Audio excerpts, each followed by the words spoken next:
Okay, boys and girls, here's what's happening. Are you ready? I think I've got this ready to go momentarily. We are going to move over to a Google Hangout Live. On the chat, I'm going to give you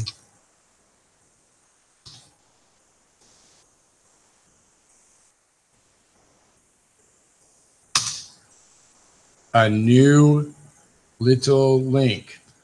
I'm going to send that out and remind.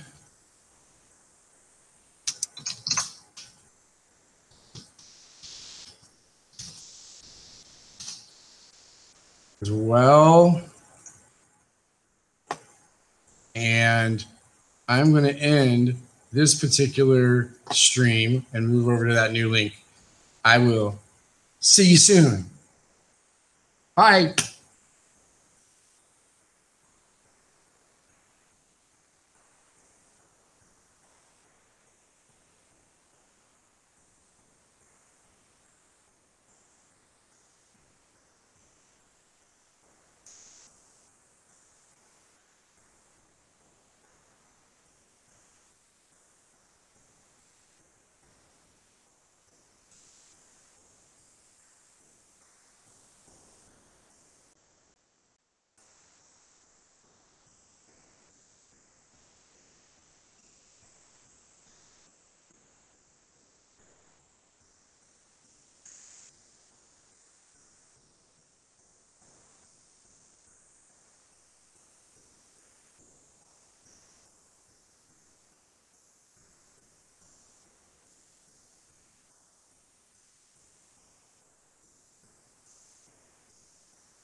Whoa, this is really annoying.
Oh, so sorry, children.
Can you hear me?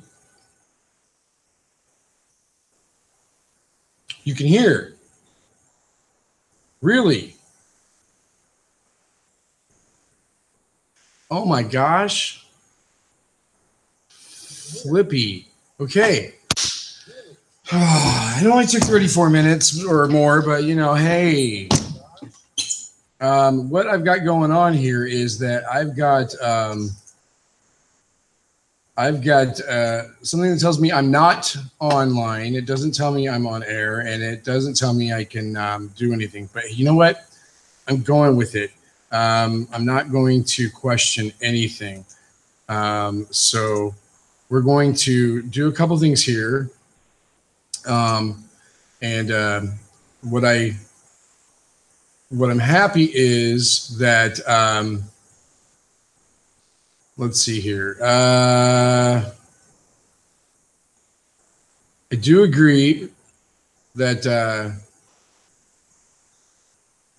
I do agree with Rachel that this stream is going down as one of the greats. It is obviously the greatest stream of my career. So anyway, I'm loving the puns and all of that. So it's great. So sorry if some of you have another test tomorrow. And we're going to just remind you that, oh my gosh, you guys really have bad puns. Like I'm holding out for a hero. Boy, this is great. Okay, so you are witnessing Van over history.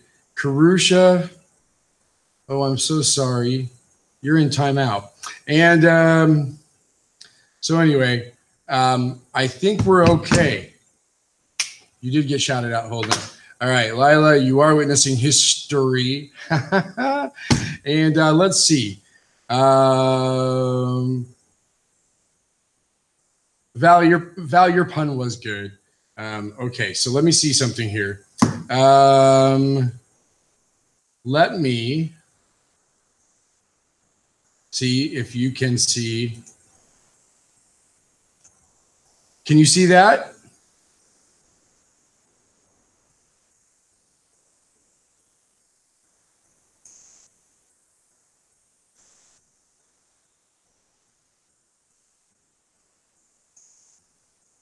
You can see the screen.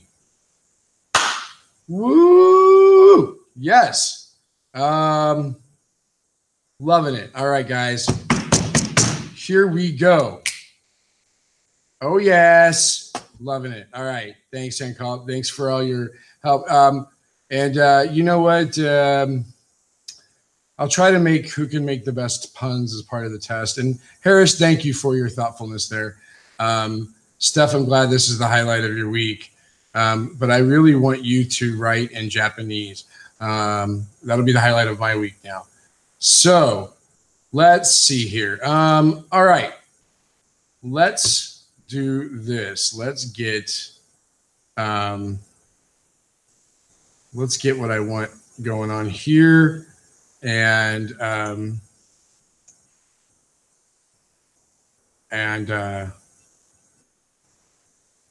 we'll go from there.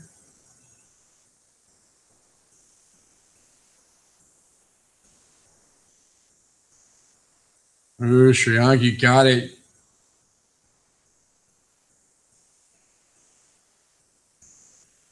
And let's see here.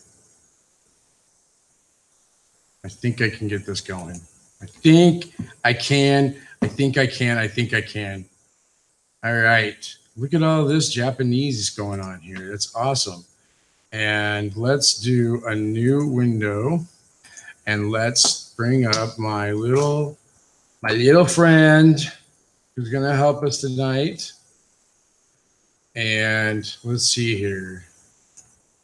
Go to my subject. And period 3. Okie dokie. Yes, yes, yes, yes, yes. All right. So here's what's going on, Larry. Let's bring this up here, and let's see if I can get another. All right. So it's me again. Should be, hopefully. Let's see if I can get what I want here. All working. Give me one moment. And we should be good.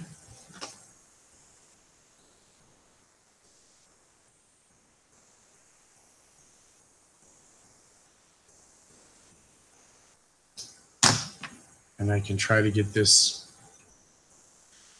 show on the road.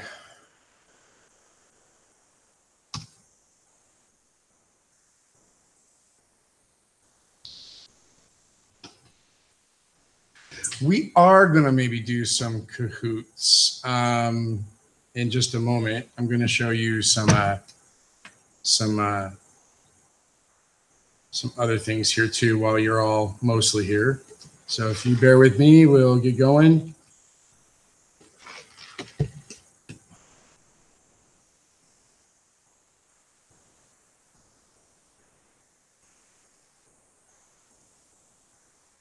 Cameron, I noticed that's you.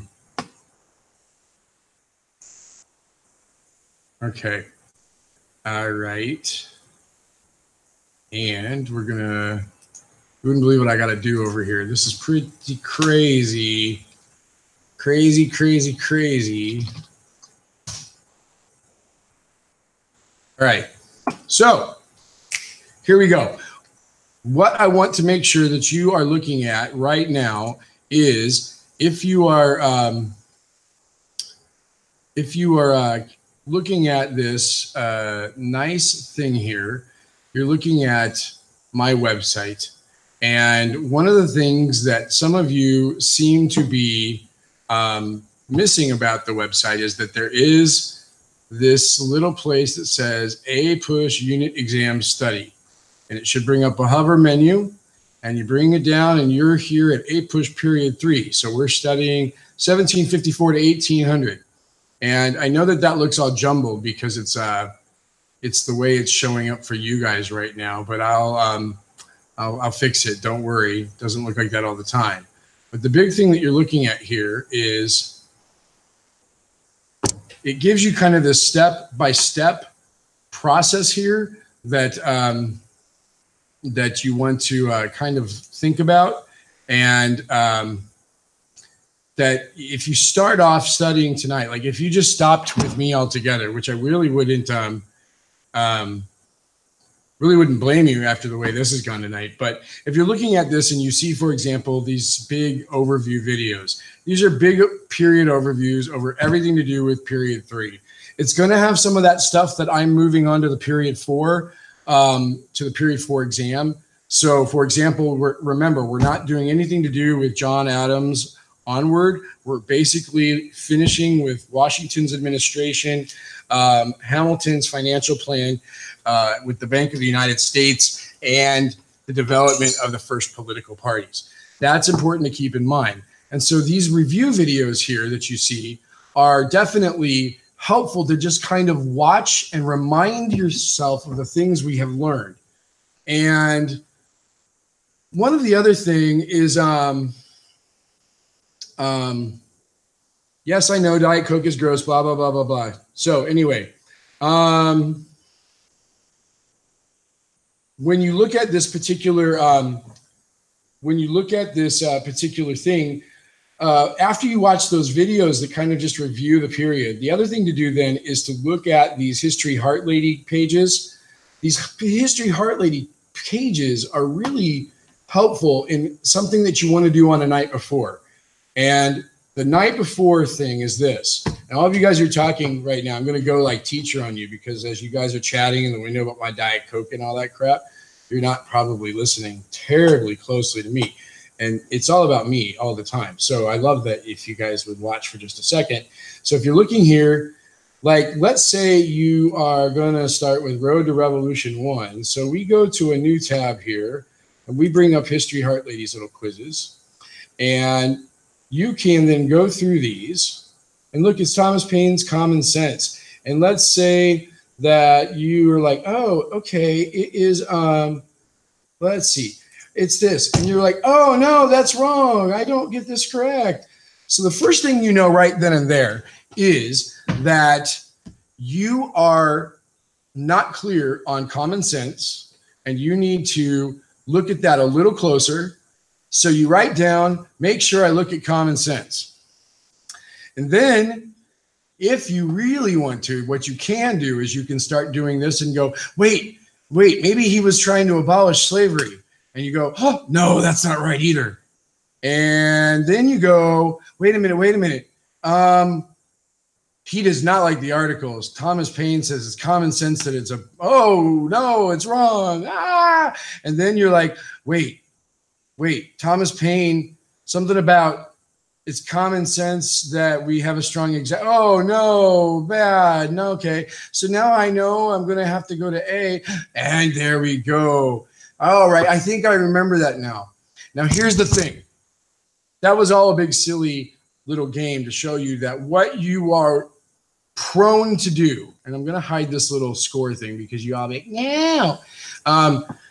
But one of the things that you would be prone to do is just figure out what the right answer is, especially if you get it wrong.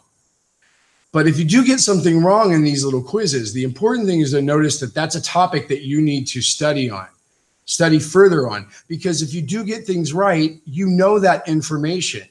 So in other words, instead of trying to review every video that's online, instead of trying to review every note you took, instead of trying to somehow think that you're going to reread everything over the course of tonight, the thing that you want to make sure you do is you want to jot down the information that you're not getting, because when it's all said and done, you're going to come back to this and you're going to go, okay, well, I could watch some of these key concept videos to kind of help me out. And then if you are, if you're going to go through these key concept videos, that will help remind you even a little further. But you could even skip that if you wanted to. So let's say you got that Thomas Paine question wrong. You go down here and you have all these little videos that are on the topics that we have discussed. Now, remember, we're not going to do these. We're not going to worry about these. We're going to end with farewell address. And that's all. You don't need to worry about anything else going on here. But as far as those last few videos, because I moved this to the next period. So ignore that for a minute. But look, there's a super quick review on Proclamation of 1763, for example, or, oh my goodness, here's a thing about common sense. So you can then target your review tonight to the things that you know you're having some trouble with, either through when we do a little Kahoot here in just a minute, or through the things that you'd find out on those little History Heart Lady quizzes, because the History Heart Lady, her quizzes are not bad. They're not bad even to get ready for our quizzes. However, keep in mind that the issue to keep in the back of your mind, I should say, if I am redundant there for just a moment, is that they're not going to be stimulus questions. So there you go. So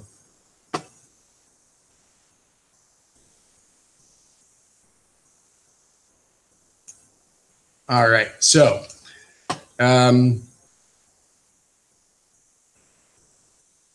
let me see.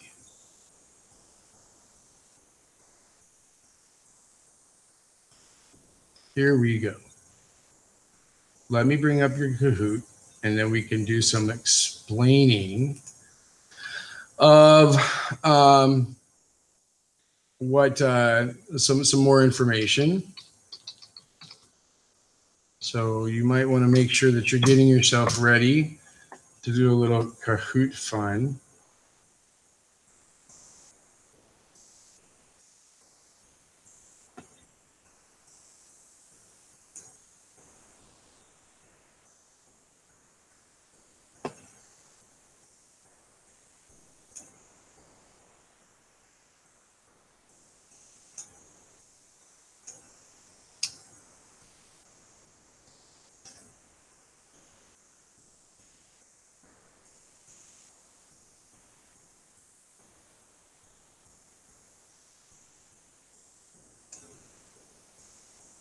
Okay, so as we get ready to do this, one of the things that we're going to do here is I'm going to put it back to me just before we go to the Kahoot. One of the things that I've just been asked, for example, Harris has asked, which of the confrontation about the war for independence do we really need to know about? Remember that we're not a war class, so don't worry about anything really to do with the war to speak of, except that you want to just know that what you're going to do is know about the first two. So that would be Lexington and Concord. And then just understand that the Battle of Yorktown is considered the defining victory for the Americans in the war for independence. You don't need to know what happened. You don't need to know anything about the battle strategy. You don't need to know about how many were wounded or anything along those lines. If we ever have to know something about those, if we ever have to know, for example, when we get to the Civil War, you'll need to know like what was the big turning point for the Union Army.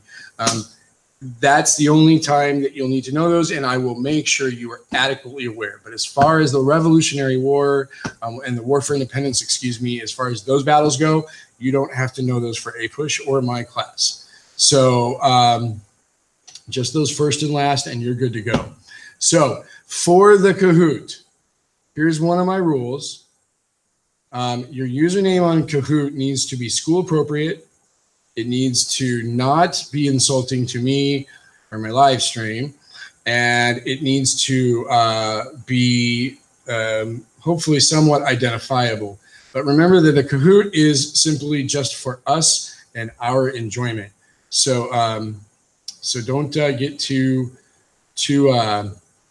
competitive and nasty over there. So, all right. So let's see. A couple of you I've asked a couple of questions here, so we probably don't need to know all those British generals and whatnot. You are correct, Mr. Holden.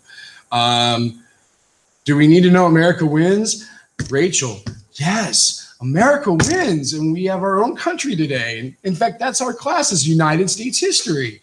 So good for you. Colin is really shocked by that. Harris, do we not even need to know Washington crossing the Delaware and capturing the Hessians? No, you don't have to know about that.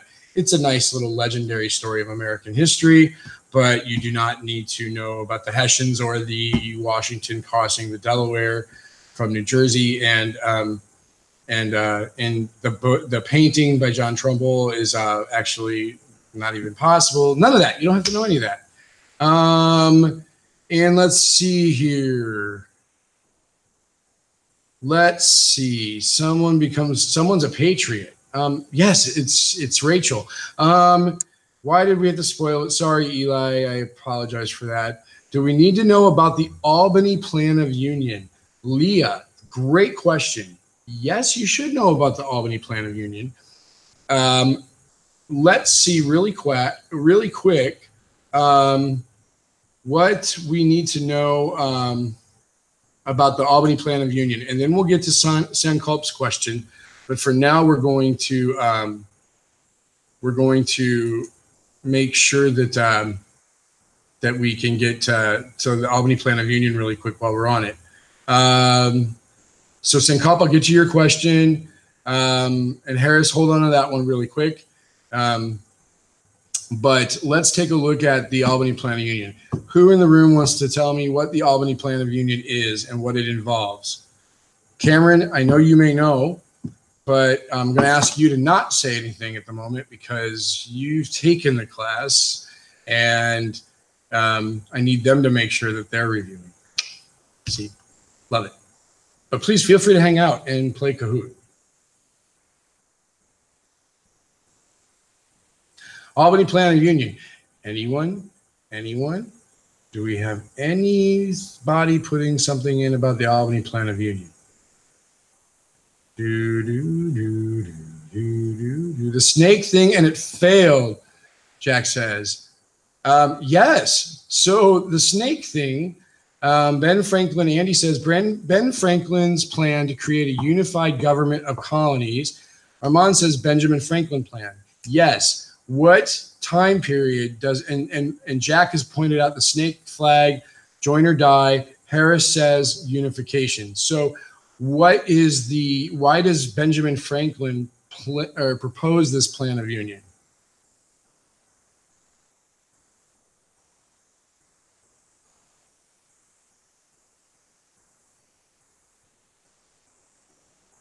That was correct, 1754. Bam. Developed by, Leah says it was developed by Ben Franklin, and it provided an intercolonial government and system for collecting taxes for the colony's defenses in 1754. Jack pointed out that this is during the 7 Years' War, and that is correct.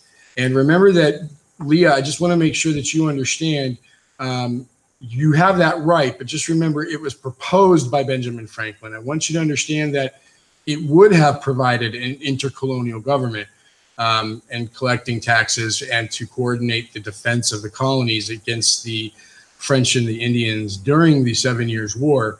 But understand it did not go into place as described.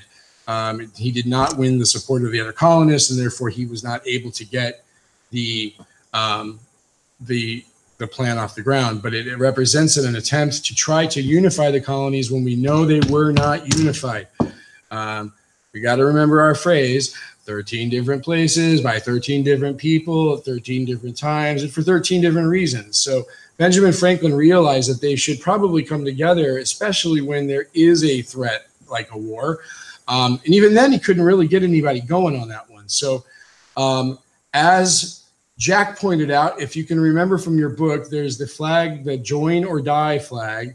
The join or die flag is the one with the snakes that are all, the snake is all cut up into different pieces, and it has like the abbreviation for the colonies.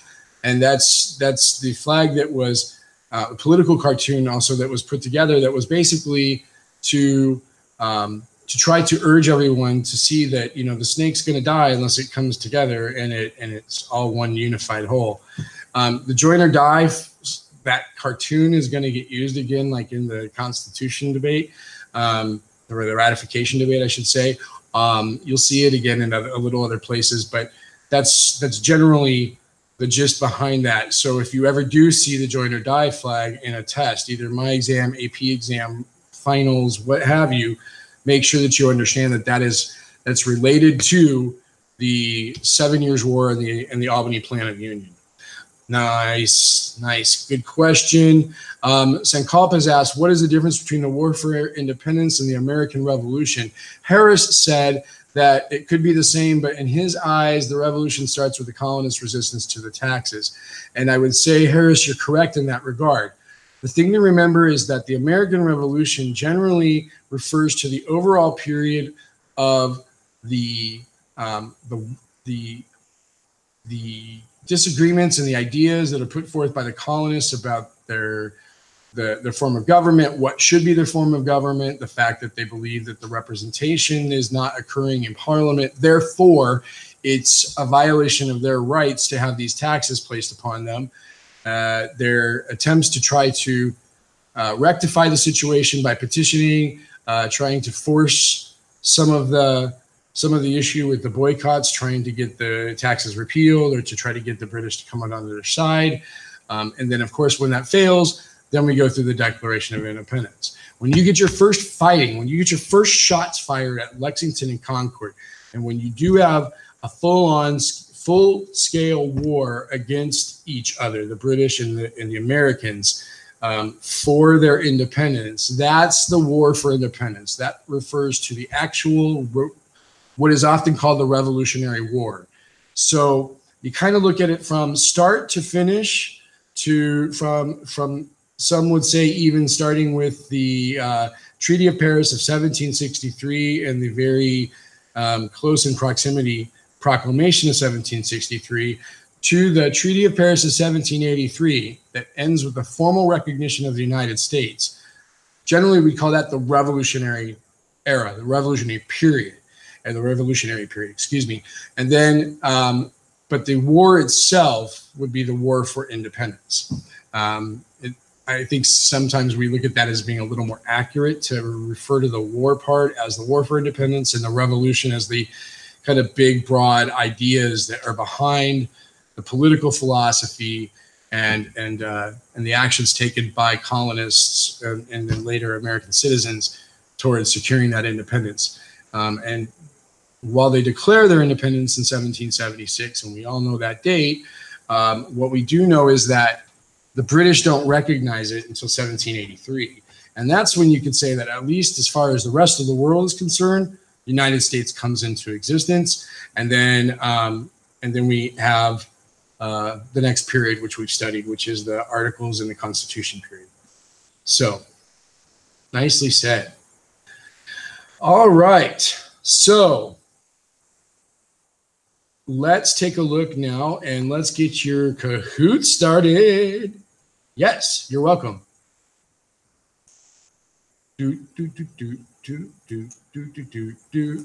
All right. I'm going to start your Kahoot here.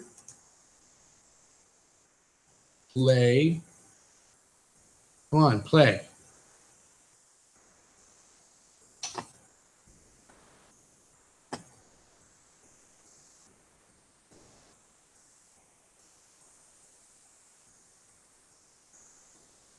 See, so you're going to play on your own device.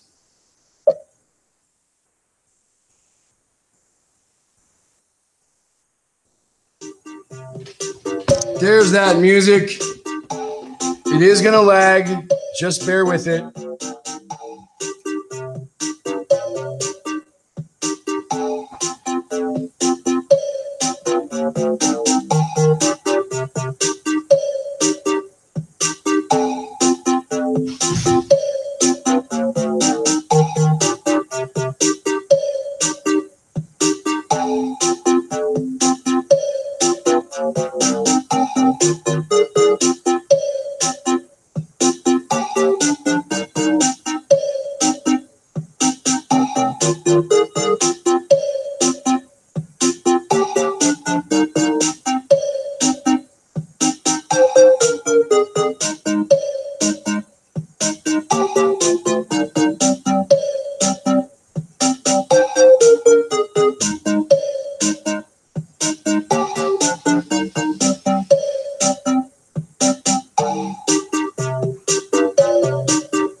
Okay.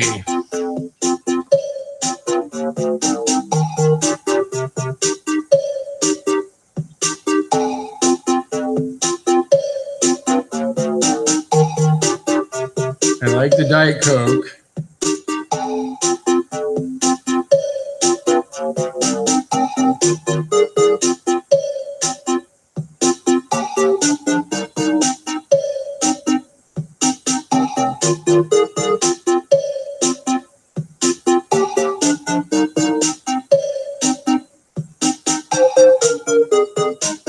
We got Despacito.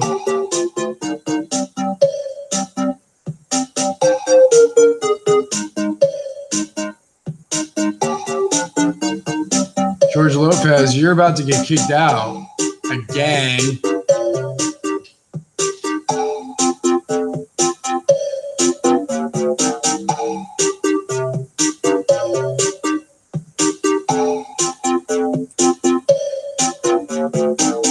Appliance.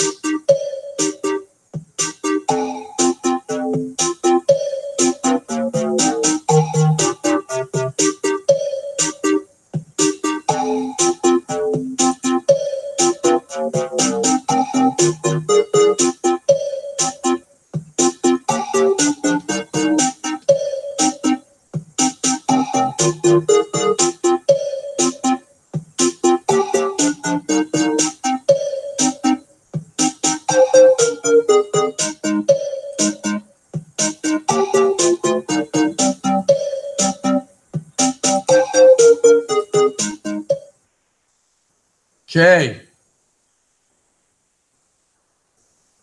Hey, look, both the Proclamation of 1763 and the Quebec Act of 1774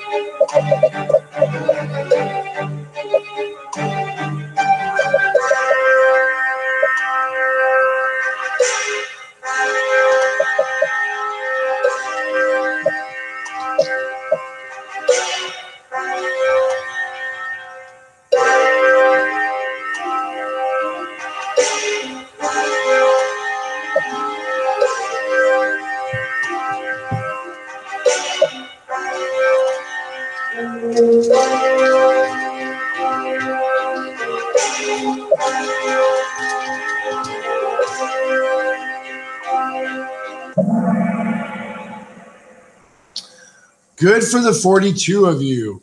It does interfere with the colonial claims to Western lands. It has nothing to do with Catholicism or religious freedom to Catholics.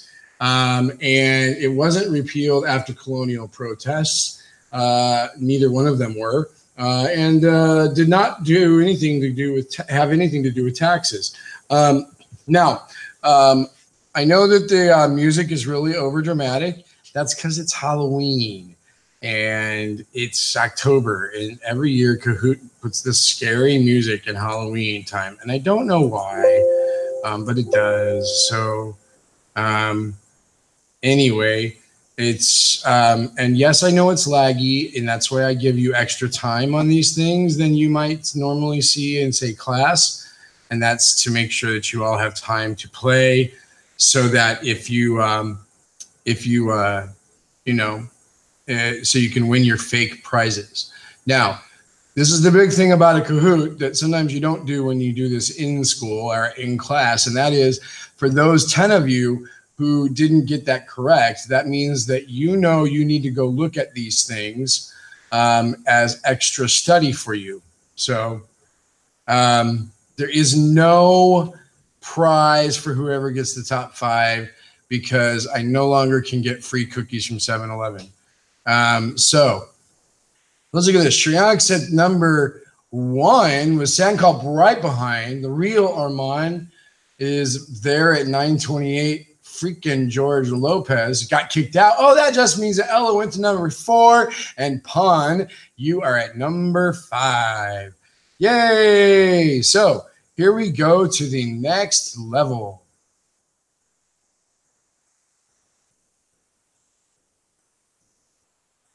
The Albany Plan of Union.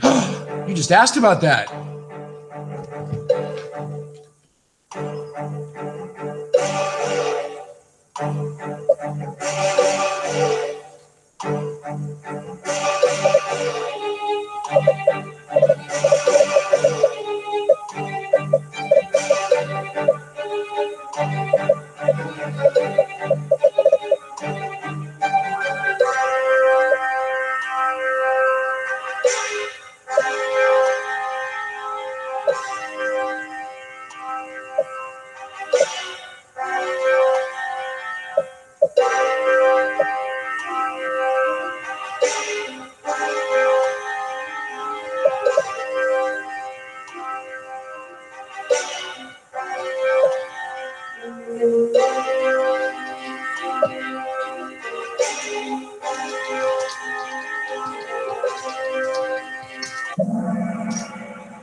Nicely done by those 44 of you. We know that it was not implemented, but it does set the precedent for future plans to unite.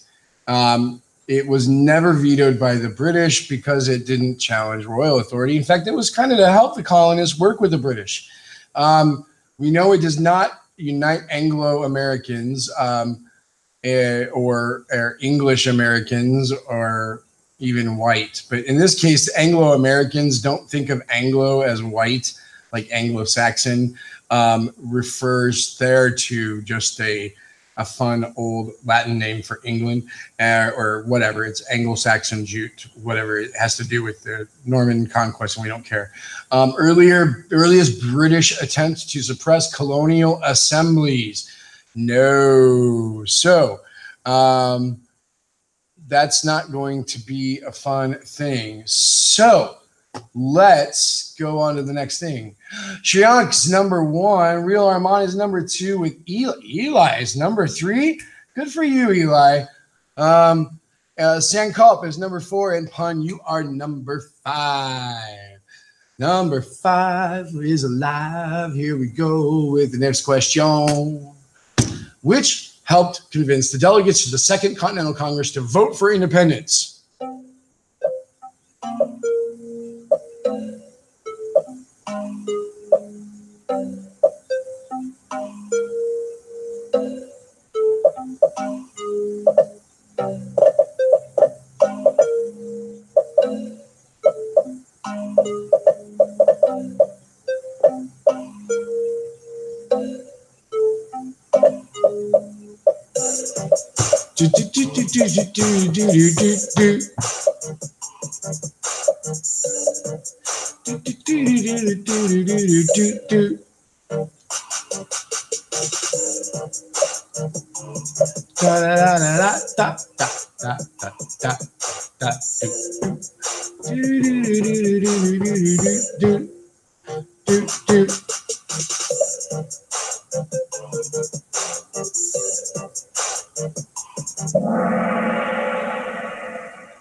Oh, look, 40 of you have the great answer. The one answer that it is Thomas Paine's Common Sense. So when you look at this, I'm glad that none of you chose the red triangle. And then you've got the Boston Massacre. No. And John Dickinson's Letters from a Pennsylvania Farmer. Now, I'm just going to is to bring this up and remind you that we watched a clip in class from that series, Liberty, the American Revolution. And it was the one that had a debate going on between John Adams and John Dickinson. You might remember John Dickinson. The actor is that guy that was from like Legally Blonde. He played the creepy attorney that comes on to Elle Woods in court after court one night. So that might really help you with that. But John Dickinson was all about, we need to be careful. We can't just go for independence. We cannot be too hasty here. We should try to make sure we do something about this. The big thing to keep in mind here with that is that John Dickinson urges not to declare independence, and he is part of the delegation that puts together the Olive Branch Petition. So that's why I show you that clip, so that you understand that. So I can assure you that I am not Shriyank, and Shriyank is not me. So, boom. Let's see here. Shriyank's number 1, Sankalp.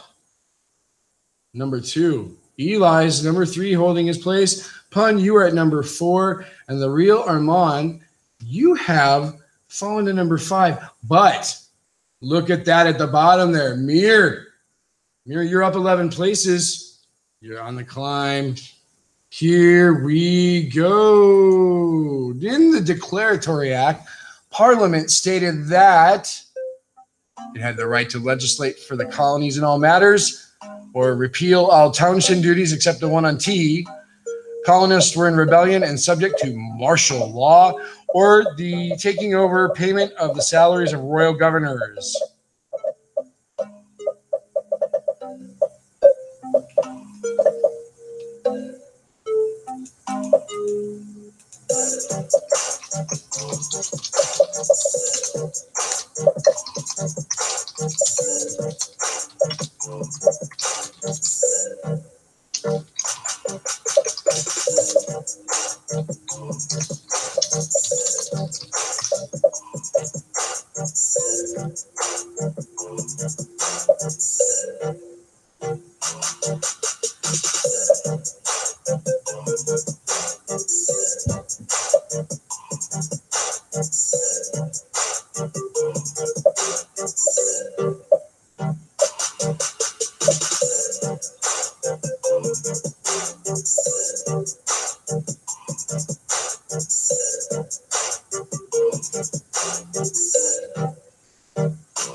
Can we replace APUSH with AP Kahoot? I love it. Wouldn't that be awesome? But it had the right to legislate for the colonies in all matters. And by the way, you saw that this is a copy of, or whatever it says it there. I totally stole this, so I didn't type this, so don't get on my case.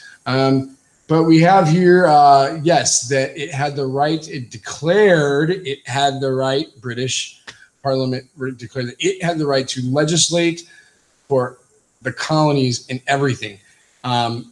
It's trying to scare you there or trick you there with repeal all the township duties except the one on tea, because that is related to another, obviously the Townshend Acts, and they'd already passed the Declaratory Act before then.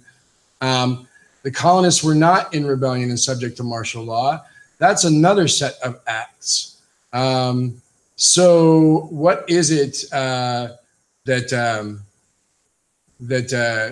put the colonies subject to martial law? Do you remember the name of that particular action by Parliament?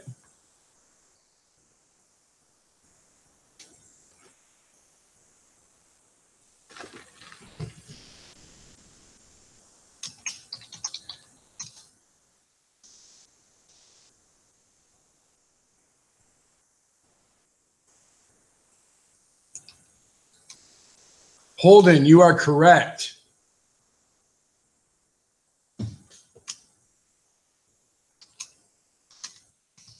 You are correct. It is the Intolerable Acts. And you get the special prize.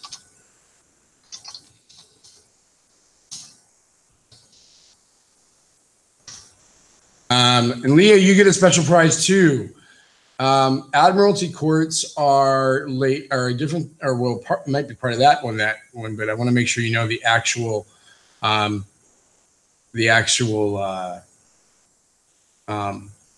intolerable acts and the martial law part. But I'm glad that you're thinking along those lines.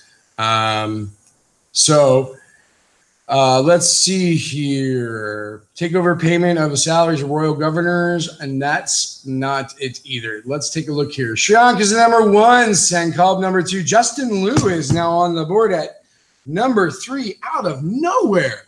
The real Armand is at number 4. Eli has fallen to number 5, but 27 of you have had your 4th answer correct. So let's take a look here and then go on to the next. The next question: which of these events occurred last? What the crap?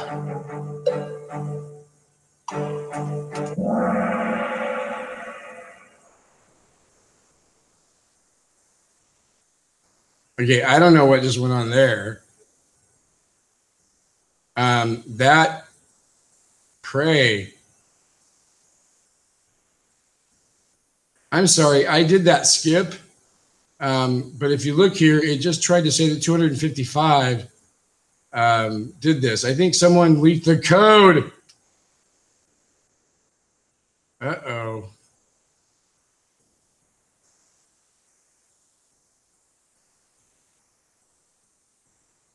Let's try this one more time.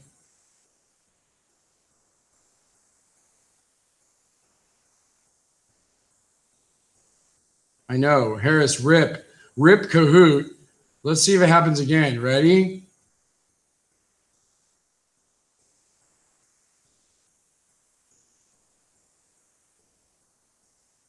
Cerny Banders is the highest climber. Ah, this is awesome. I may have to quit the quiz, guys, because some of you guys are fools. Steph, this is why we can't have nice things. How did the French and Indian War differ from King William's and King George's wars? Ha!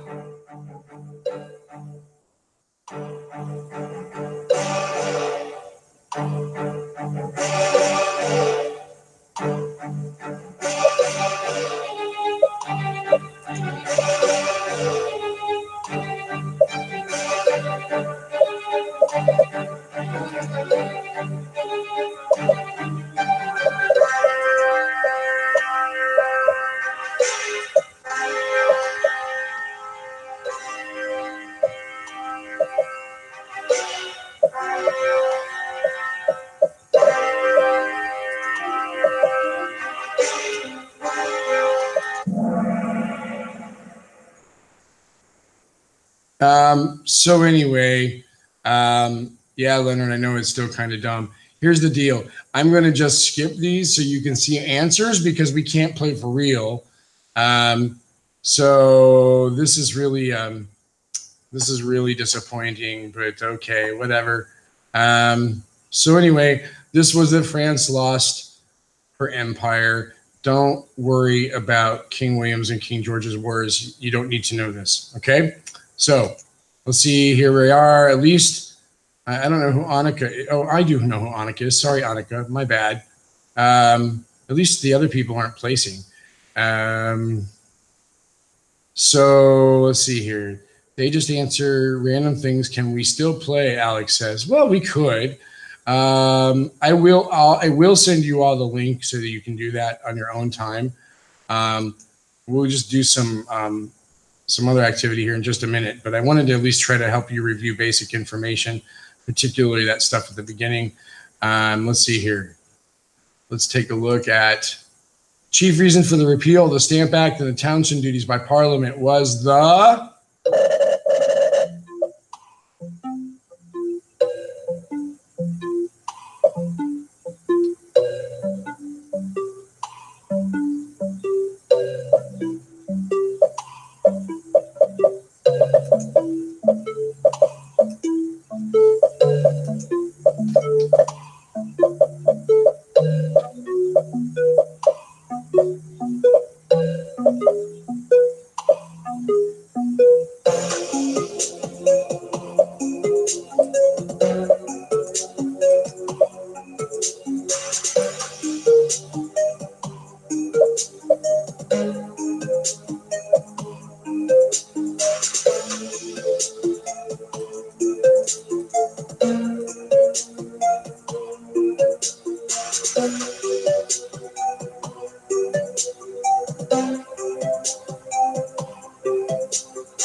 So,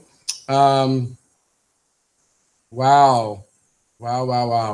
There we go. So, Conrad, I'm sorry that you are biting into a bone on the chicken nuggets because that's really disappointing as a chicken McNugget lover. But remember that the reaction to the Stamp Act, and then later even more vigilantly to the townshend duties, whereas that the colonists boycotted all British goods, or many British goods, let's put it that way. And they also did the non-importation, that they did the non-importation agreements as well. So there we go. Let's take a look here. Shriyank, you're number 1, and Sandkalp, you're number 2. Eli is still at number 3. Alex Lucero has now moved to number 4. And Annika, you're at number 5. Nicely done. Let's see. Let's do a couple more questions with our 255 additional participants. Americans objected to the Tea Act because... 376 answers now. Cray cray.